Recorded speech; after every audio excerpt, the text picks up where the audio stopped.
Welcome, welcome, welcome. I'll call this story, this is actually a proposal of a story, but it is a story. His greatest story ever told, part 2. I've also called this story The History of the Future of Us. Now, I'm making this YouTube as a public announcement of a potential business opportunity for any would-be Hollywood producer types, whether they're in Hollywood or not, but actually preferably all over the world, who would like to participate in the advancement, in the production and creation of the story of the future of Earth that I defined here, which is actually sort of in concept an online fantasy reality TV game show with, well, as the series progressed and the craziness progressed, and it's actually not just craziness, although there is some of that in here. As the ideas of our future progressed, the questions about our current state of affairs, and all kinds of interesting things would come up. Um, but let me just sort of describe further what this is about. You see, I became well, let's say I am the person that is the character in the story, and so I'm just sort of represented. I wouldn't be the actor. You'd find somebody much better than me. I became the prophet of prophets, and the prophet of prophets when I connected the dots between our paradigms and paradoxes to imagineer a far better future on Earth based on, well, a primary objective of justice and peace on Earth, but a methodology which involved transforming the earth from this political structure of nations that basically have gone beyond their usefulness in a global world.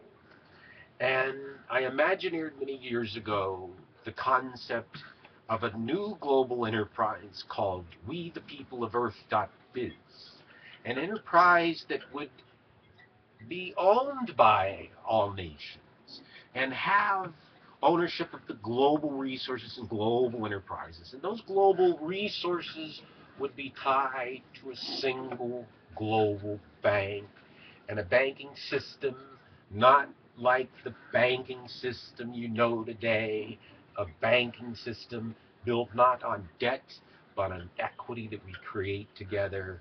And, well, a whole new paradigm for how we invest, because if you have justice and peace on earth, well, you don't need a lot of defense spending. We can certainly start to move our money around the table and start to build housing, food, providing people what they need. Now, so obviously that sounds great and everything, but how do you do it? So the way I proposed to do it was, well, I didn't want to do it. I'd rather be the Wizard of Oz behind the curtain. So I, this character, sent emails disguised as spam with the conspiracy plan to buy the world to your Mad Money James Cramer guy, to Steve Jobs and Gates and the Google guys, and, well, Spielberg and Cameraman and others, and said, why don't you buy the world a new future together? Because, see, the plan was only a plan.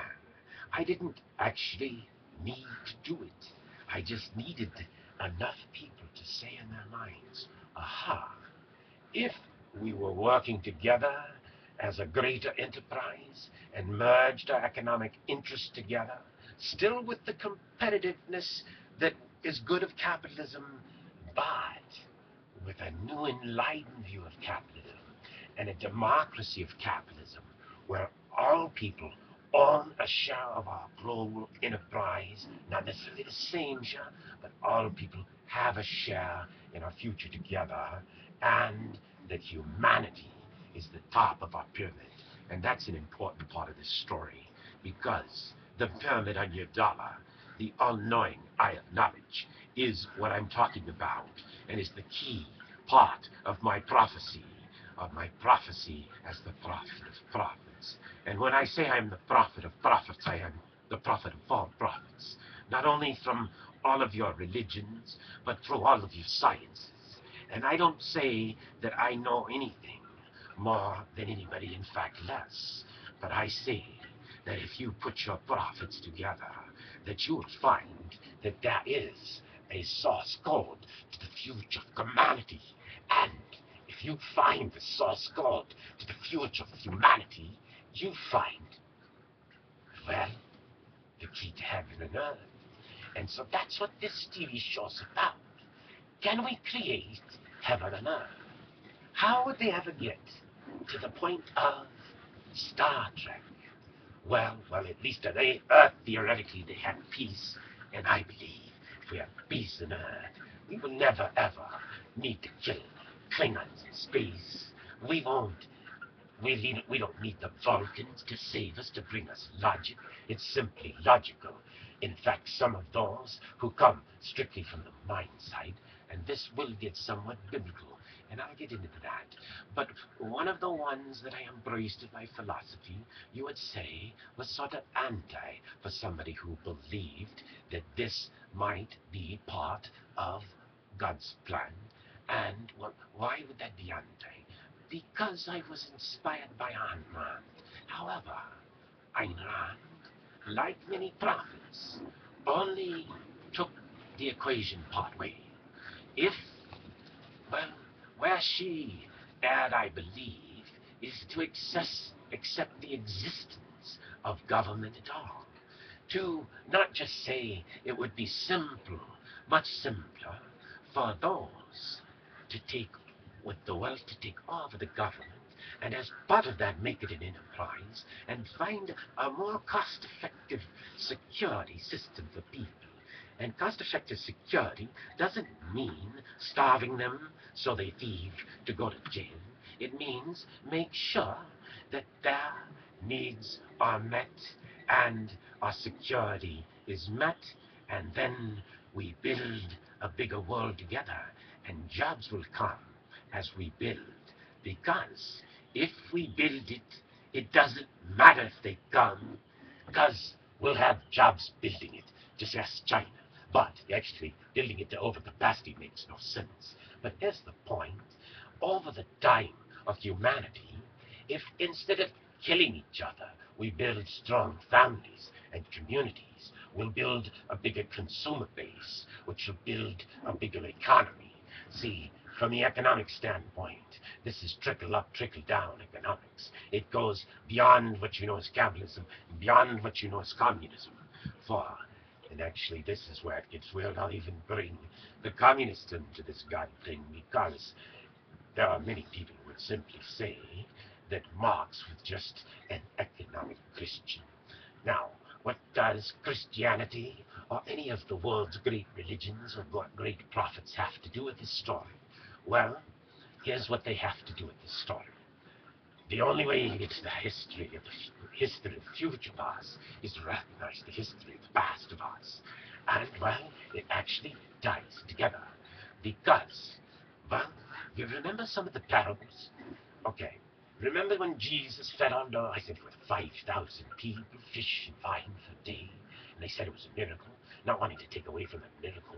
But what if we, using the lessons that we know, maybe the lessons that he prophesied for us, could feed the people fish and wine and healthcare for eternity? That'd be a pretty big deal, right? Anyway, so the next thing I think that was interesting in this paradigm is, well, do you remember when he kicked the money changers out of the temple? Was that a message? Apparently his most violent act as a Christian was to kick the money changers out of the temple.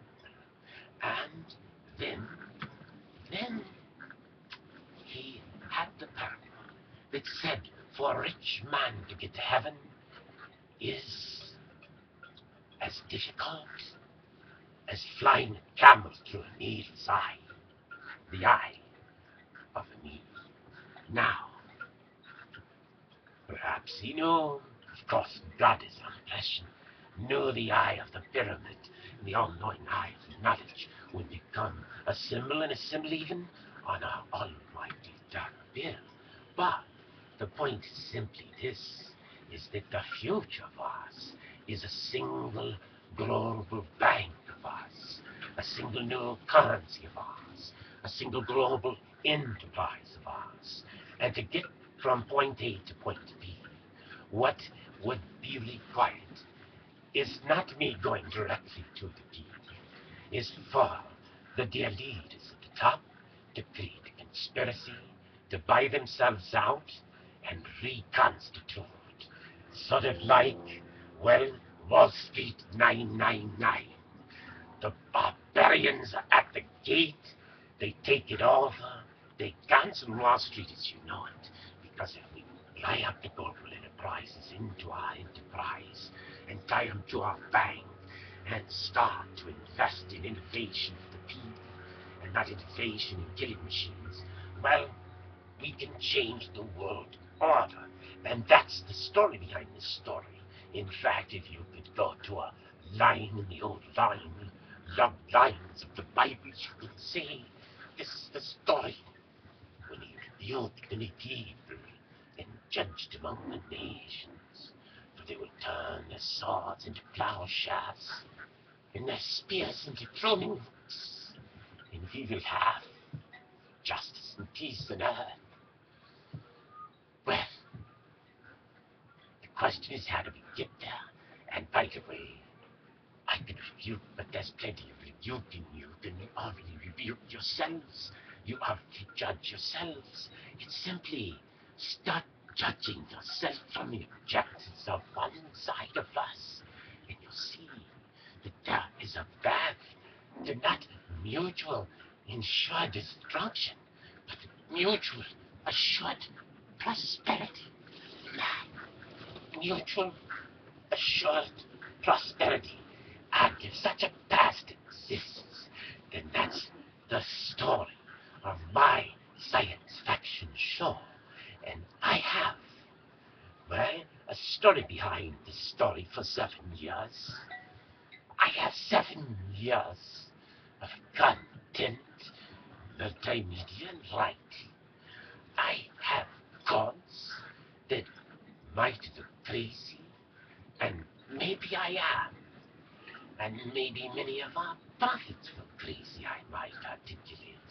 But that might be an interesting TV show, because the dynamic of the questions we will raise on, well, the stability of our own mortgaged world will be quite interesting to potentially every demographic of an audience, both in America and throughout the world, because I imagine this being a production with productions in many languages, in many countries, in many nations. In fact, I imagine this to be the first production of what I called years ago and declared to be Hollywood. When we buy out Hollywood, I mean, and take Hollywood worldwide in one fantasy reality online TV game show. Well, that's my story. I'm sticking to it. If you want to participate in the story, I've never gotten any offers. Perhaps someday I'll try to promote it more. You know what? If it's a good story, you'll find me or not. But it's probably not a story you're ready for yet. In fact, it may be many, many years before you're ready to hear the story, and I may be gone. And if so, I left you a legacy, for so our ancestors may see the story and say, ah, that was a map to the future, a prosperity for all. Thank you very much for listening, and please call, all right?